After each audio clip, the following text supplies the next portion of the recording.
Imekuwa ni kawaida sana kwa binadamu wengi wanapoanza mwaka mpya, basi wanauanza kwa shukurani, kumshukuru Mwenyezi Mungu kuanzia kule ambako walikowatoa, mapambano ambayo waliweza kuyapitia mpaka kufikia hapo ambako wamefika.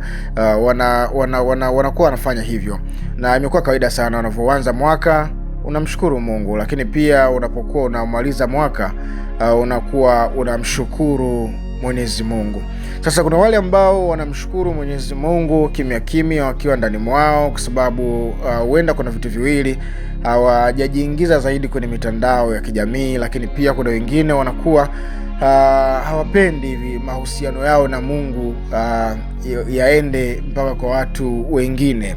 Lakini vyote hivyo viko sawa, kwa sababu unapokuwa unashukuru kwenye mitandao ya kijamii unamkumbusha yule mtu ambaye huenda alikuwa na peruzi tu, alafu anashindwa, huenda hakumshukuru Mwenyezi Mungu. Kwa hiyo unakuwa unamkumbusha, na yeye pia inakuwa iko sawa. Lakini pia hata yule ambaye anafanya kimya, naye pia siri yake na Mungu wake inakuwa iko sawa tu, kwa sababu anaamini kwamba nafsi yake itakuwa na utulivu na amani, kama ambavyo mkono mmoja wa sadaka ukitoa, basi hata mkono mwingine usiweze kuona.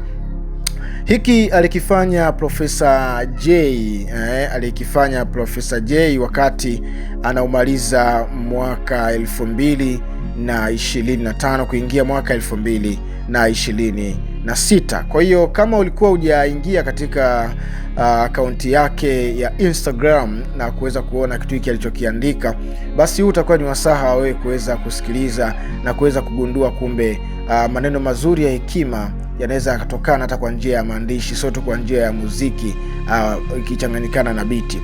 Basi ili uweze kufahamu kile ambacho ameweza kukiongea Profesa Jay, ni kuombe sana, hapo chini ya video hii kuna neno limeandikwa subscribe. Kisha libonyeza hilo neno, utakuwa ni moja kati ya familia na utakuwa ukipokea taarifa zetu kwa wakati, si ndivyo? Ndio. Lakini pia utakuwa ni mtu ambaye unapata taarifa zetu mapema zaidi. Ngoja nikupitishe kwa hiki ambacho amekisema Profesa Jay. Alikiandika ilikuwa ni Disemba 29, ni muda sasa.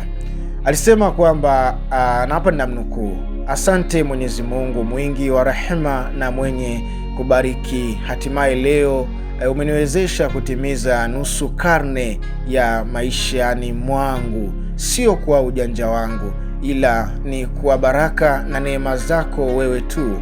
Pamoja na mapito yote niliyoyapitia, nimekupendeza wewe mpaka leo hii nibakie kuwa salama kwa wakati huu. Siku hii ya leo ni siku ya muhimu sana kwangu leo, na ninaifurahia siku hii kwa kweli.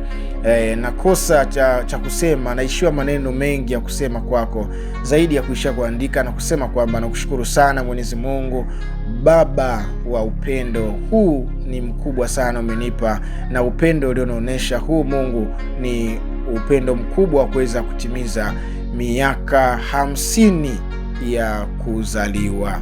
Unaona bwana, nakuomba sana uendelee kunibariki zaidi na zaidi. Usipokuwa nami hakuna mwendelezo wangu zaidi, maana kwamba unapokuwa karibu na mimi siku zote ndo mwendelezo bora unazidi kuwa mzuri zaidi. Akajitagi hapo na akajipa happy birthday. Unaona bwana. Kwa hiyo imekuwa ni kitu ambacho kinaweza kumfanya mtu yoyote akaweza akashukuru kwa njia yoyote. Kama unamshukuru Mungu ikiwa ni siku yako ya kuzaliwa, lakini pia kama ukiwa unamshukuru Mwenyezi Mungu kuweza kumaliza mwaka, kuanza mwaka, vyote hivyo ni vyema na inampendeza zaidi Mwenyezi Mungu mtukufu. Basi baada ya maneno kukusomea au kukupitisha katika hiki ambacho nimekupitisha, nikwambie kwamba nakushukuru kwa muda wako, kuacha vitu vingine vyote kuweza kusikiliza hiki ambacho nimekuwasilishia. Usisahau tena kusubscribe. Nimekuambia hapo, kama ulikuwa umesahau kusubscribe, basi usisahau kusubscribe ili uwe unapata taarifa zetu kwa wakati. Wakati huu nikutakia wakati mwema hadi wakati mwingine. Kwa heri.